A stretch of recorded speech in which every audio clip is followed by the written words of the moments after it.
Hello, இது fish அக்வாரியமோட part 3 video தாங்க. Balance part 2 part 1 video வந்து நம்ம சேனலில் இருக்குது. கண்டிப்பாக போய் பாருங்கள். இது லாஸ்ட்டாக நம்ம பார்த்தது தான். குட்டி குட்டி ஃபிஷ்ஷஸ்லாம் போக நம்ம நல்லா உள்ளே வந்த உடனே நல்லா பெரிய பெரிய ஃபிஷ்ஷஸாக இருந்துச்சு. இது பாருங்கள், எதோ என் வீட்டுக்கார் கைட் பண்ணி தான் அது போகிற மாதிரி அவர் ஆக்ஷன் பண்ணிகிட்டு இருந்தார். அதுவும் அவருக்கு ஏற்ற மாதிரி ஆக்டிங் பண்ணிகிட்டு இருந்துச்சுன்னா பாருங்களேன். இது பாருங்கள், நின்ன இடத்துல நின்னே ஒரே டான்ஸ் தான். இந்த ஃபிஷ்ஷு அழகாக இருந்துச்சு, பெரிய பெரிய ஃபிஷ்ஷாக இருந்துச்சுங்க. இதெல்லாம் எனக்கு ஏதோ இதெல்லாம் ரசிக்கிற மாதிரி இல்லை, நம்ம கண்ணுக்கு அந்த குட்டி குட்டியாக கலர் கலராக இருந்துச்சு. இதுக்கு முன்னாடி வீடியோஸில் இருக்கும், கண்டிப்பாக போய் பாருங்கள். அதுதான் ரொம்ப க்யூட்டாக இருந்துச்சு, எனக்கு அதுதான் பிடிச்சிருந்துச்சு. நம்ம அர்ஹாம் குட்டியும் இங்கிட்ட அங்கிட்ட ஓடி ஓடி போய் ஒவ்வொன்றா பிடிச்சிட்டு இருந்தார். இந்த மீனை பிடிக்கிறேன், அந்த மீனை பிடிக்கிறேன் அப்படின்னு சொல்லி.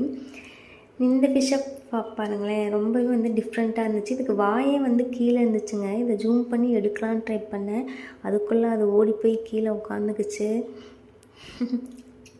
இது பார்த்திங்களா, உண்மையிலே நம்ம ஊரில் இந்த பழமொழி சொல்லுவாங்கள்ல, ஆடு மாதிரி ஒரு ஆடு முன்னாடி போனால் நீயும் பின்னாடியே போகாத அப்படின்ற மாதிரி.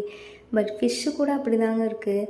ஒரு லைன் ஃபிஷ்ஷு போய் அது யூட்டர்ன் போட்டு அப்படியே வந்துச்சுன்னா அது பின்னாடி போகிறது எல்லாமே அதையே ஃபாலோ பண்ணி வந்துட்டு இருந்துச்சு. காமெடியாக இருந்துச்சு சீரியஸ்லி. அப்புறம் நம்ம குட்டி சிலையெல்லாம் டான்ஸ் பண்ணிகிட்டு இருந்தாங்க. இது பாருங்கள், ஒயிட் கலரில் ப்யூர் ஒயிட்டு அழகாக இருந்துச்சு. நெக்ஸ்ட்டு பார்த்திங்கன்னா இந்த ஃபிஷ்ஷோட நேம் எல்லாமே கீழே போட்டிருந்தாங்கங்க. நம்ம அதெல்லாம் நோட்டீஸ் பண்ணல. நம்ம குட்டீஸ் அந்தளவுக்கு நமக்கு டைமும் கொடுக்கல. நானே போக வர அப்படியே இது எல்லாத்தையும் எடுத்துடலான்னு எடுத்துகிட்டு இருந்தேன். இது பார்த்திங்களா எவ்வளோ பெரிய ஃபிஷ்ஷுன்னு, அப்பா அழகாக இருந்துச்சு. நம்ம ரிஃபு குட்டி அதை நானும் தொடுறேன்னு சொன்னான்னு அவங்க அப்பா தூக்கி காமிச்சிட்டு இருந்தாங்க, தொட்டுட்டு இருந்தா.